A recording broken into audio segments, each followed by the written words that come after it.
मुख्यमंत्री पुष्कर सिंह धामी खटीमा के चक्करपुर स्थित वन चेतना स्टेडियम पहुंचे, जहां मुख्यमंत्री पुष्कर सिंह धामी ने रक्षाबंधन समारोह में हिस्सा लिया। इस अवसर पर सीमावर्ती क्षेत्रों की सैकड़ों महिलाएं मौजूद रही और उन्होंने मुख्यमंत्री को राखी बांधकर शुभकामनाएं दी। मुख्यमंत्री पुष्कर सिंह धामी ने कहा कि रक्षाबंधन केवल राखी बांधने का त्योहार नहीं, बल्कि भाई बहन के अटूट प्रेम, विश्वास और जिम्मेदारी का प्रतीक है। उन्होंने कहा, ये पर्व हमें एक दूसरे के सुख दुख में साथ खड़े रहने और रिश्तों को जिम्मेदारी के साथ निभाने की सीख देता है। बंधन ये केवल राखी बांधने का पर्व नहीं है, बल्कि यह भाई बहन के बीच अटूट प्रेम, अटूट विश्वास और एक जिम्मेदारी का पर्व भी है। जब हम एक दूसरे के प्रति जिम्मेदारी का भाव करते हैं, जिम्मेदारी का संकल्प लेते हैं, और यह पर्व हमें याद दिलाता है कि रिश्ते केवल भावनाओं से नहीं, बल्कि एक दूसरे के साथ दुख में, सुख में खड़े रहने से और जिम्मेदारियों को निभाने से मजबूत होते हैं। जब हमें आपकी जरूरत हो, आपको हमारी जरूरत हो, हम सबको एक दूसरे की जरूरत हो, तब हम एक दूसरे के साथ खड़े होते हैं, तो हमारे रिश्ते और हमारा विश्वास और मजबूत होता है। और हमारी जो भारतीय संस्कृति है, इसमें बहन के स्नेह, भाई का संकल्प का रिश्ता, ये सदियों से परिवार, समाज और संस्कारों को मजबूत करने की प्रेरणा देता आया है। इसलिए रक्षाबंधन का यह पर्व केवल रिश्तों की मिठास का एहसास नहीं कराता है, बल्कि समाज के प्रति हमारे क्या कर्तव्य हैं, समाज के लिए हमारी क्या जिम्मेदारियां हैं, और हमारी जो मातृशक्ति है उनके सम्मान का भी संदेश देता है कि हमें अपने घरों में, परिवारों में, समाज में अपनी मातृशक्ति का सम्मान करना है। और वैसे भी हमारे सभी शास्त्रों में कहा गया है, यत्र नारेस्तु पूजन्ते तत्र रमन्त देवता, यानी कि जहां नारियों का सम्मान होता है, महिलाओं का सम्मान होता है, वहां कहते हैं कि देवताओं का वास होता है। यानी कि उस जगह पर सभी सुख समृद्धि आती है, स्वास्थ्य अच्छा रहता है, हर प्रकार से शांति स्थापित होती है, हर प्रकार से समृद्धि होती है, विकास होता है। इसलिए मैं आज अपनी बहनों से कहना चाहता हूं, एक भाई अपनी बहन के सम्मान, सुरक्षा और खुशहाली को सच में अपना बहुत बड़ा धर्म मानता है।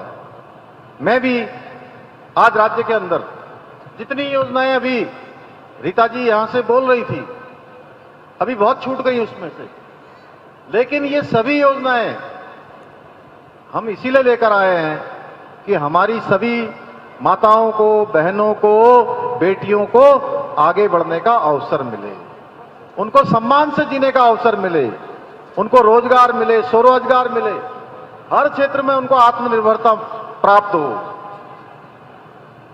आज हमारे प्रधानमंत्री श्री नरेंद्र मोदी जी के नेतृत्व में जब से वो देश के प्रधानमंत्री बने हैं 2014 के बाद, उन्होंने सबसे ज्यादा प्राथमिकता अपनी नीतियों में, अपने कार्यक्रमों में, अपने सरकार के कामों में अगर किसी को दी हैं तो वो हमारी मातृशक्ति को दी हैं, माताओं को, बहनों को, बेटियों को आगे बढ़ाने के लिए। और उन्होंने नारी सशक्तिकरण को केवल नारों तक सीमित नहीं रखा कि नारे दे दिए, काम नहीं हुआ। उन्होंने नारे नहीं, वायदे नहीं, उन्होंने धरातल पर काम दिया है, धरातल पर महिलाओं को आगे बढ़ने का अवसर प्रदान किया है। चाहे जनधन योजना के माध्यम से हमारी बहनों को बैंकिंग व्यवस्था से जोड़ना हो, मुद्रा योजना लाकर उनके हाथों में पूंजी लानी हो, आंखों में अपने पैरों पर खड़े होने का सपना दिया है। उज्ज्वला योजना ने रसोई को, हमारे चूल्हे को धुआं मुक्त करने का काम दिया है। और एक समय होता था जब ये गैस का कनेक्शन लेने के लिए, मुझे अच्छी तरह से याद है, आज से 20 साल पहले, 25 साल पहले गैस का कनेक्शन लेने के लिए, बिमला दीदी जानती हैं अच्छी तरह से, ये तब भी सक्रिय रहती थी, गैस का कनेक्शन लेने के लिए संसद सदस्य सांसद के पास 15-20 लोगों के लिए एक कोटा निर्धारित होता था और उस कोटे से गैस का कनेक्शन मिलता था। आप सोचो, कहां तो सांसद सदस्य अपने पूरे लोकसभा में 20-25 लोगों को गैस का कनेक्शन देता था, और आज हमारे प्रधानमंत्री जी ने 15 करोड़ से ज्यादा बहनों के घर के चूल्हे के धुएं को समाप्त करके उनके घरों में गैस का सिलेंडर पहुंचाने का काम किया है। मैं आपको बस यही विश्वास दिलाता हूं कि आपकी सेवा से बढ़कर मेरे लिए कोई सेवा नहीं है। मुझे एक एक आप पर इतना भरोसा है और मैं इस धर्म को निभाता रहूंगा। मेरे लिए सबसे बड़ा पद, सबसे बड़ा सम्मान और सबसे बड़े गर्व की बात यह है कि मैं देवभूमि के अंदर अपनी माताओं बहनों का भाई या बेटा कहलाऊं। मैं आपको विश्वास दिलाता हूं कि जब तक उत्तराखंड की प्रत्येक बहन सुरक्षित, सम्मानित, सशक्त और आत्मनिर्भर नहीं हो जाती है, तब तक आपका ये भाई, आपका ये बेटा पूरी निष्ठा के साथ, पूरे समर्पण के साथ इसी प्रकार काम करते रहेगा, लगातार राज्य की उन्नति को आगे बढ़ाने के लिए काम करता रहेगा। और आज के अवसर पर उत्तराखंड में जो हमारी मातृशक्ति, जो बुजुर्ग हैं 65 साल से ज्यादा हैं, उनके लिए रोडवेज में मुफ्त सफर की सुविधा है, लेकिन इसको मैं थोड़ा कम कर रहा हूं। 60 साल तक की जो हमारी मातृशक्ति है, उनके लिए उत्तराखंड परिवहन निगम की बसों में, रोडवेज की बसों में ये सुविधा अब होगी। मैं आज के अवसर पर यह जो है घोषणा करता हूं। और अभी कुछ क्षेत्रों में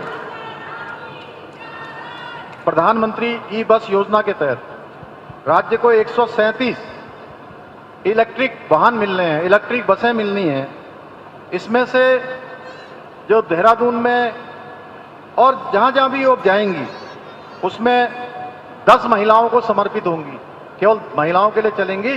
जैसे मैंने अभी बहुत सारी योजनाएं, जैसे 4 धाम यात्रा चलती है, कोई यात्रा चलती है, हम ये भी कर रहे हैं कि अभी कांवड़ यात्रा हुई थी या अभी कुंभ होगा हमारा, तो इसमें हमारे पुरुष वर्ग के लिए तो वहां पर शौचालय की व्यवस्था होती है, लेकिन हमारी महिलाओं के लिए नहीं होती हैं, उनको परेशानी होती थी। हमने उनके लिए पिंक टॉयलेट्स बनाने का भी निर्णय लिया था, जो अभी 4 धाम यात्रा, कांवड़ यात्रा में इसको किया है।